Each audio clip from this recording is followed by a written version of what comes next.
So Bill, if you're comfortable, can you kind of take us through a scenario of what you believe might have occurred that night of Michael's death? Yes, I can do that.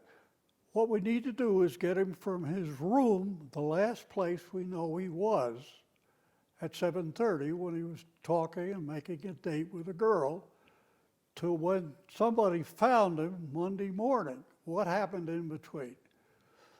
Well, you can speculate a lot, but it doesn't get you very far.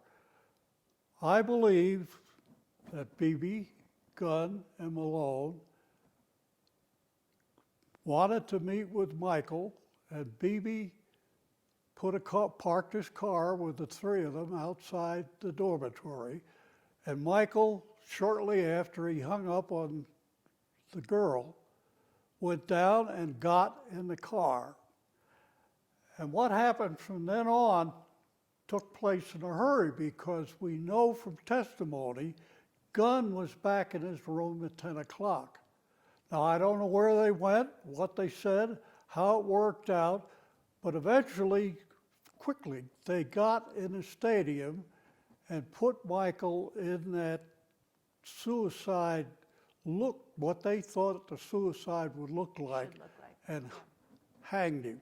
So the three people involved would have been the two airmen And Beebe. Beebe, which was the professor.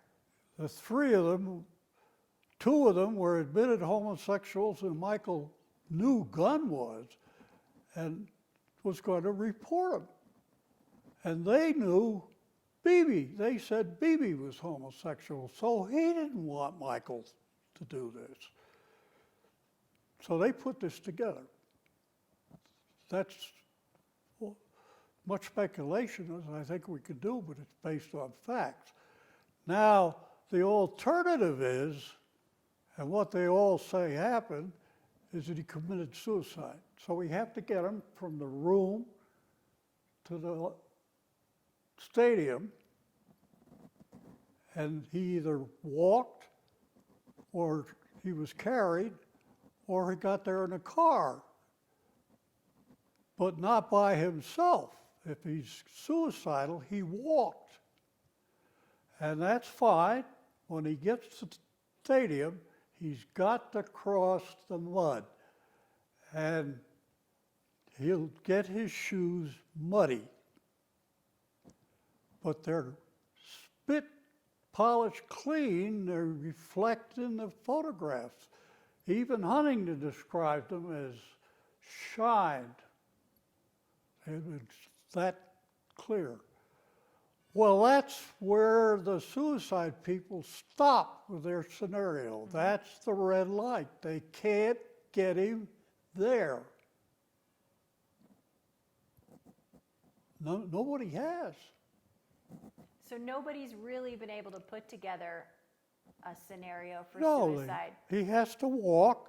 He has to walk across the mud and keep his shoes highly polished, and nobody's been able to do that.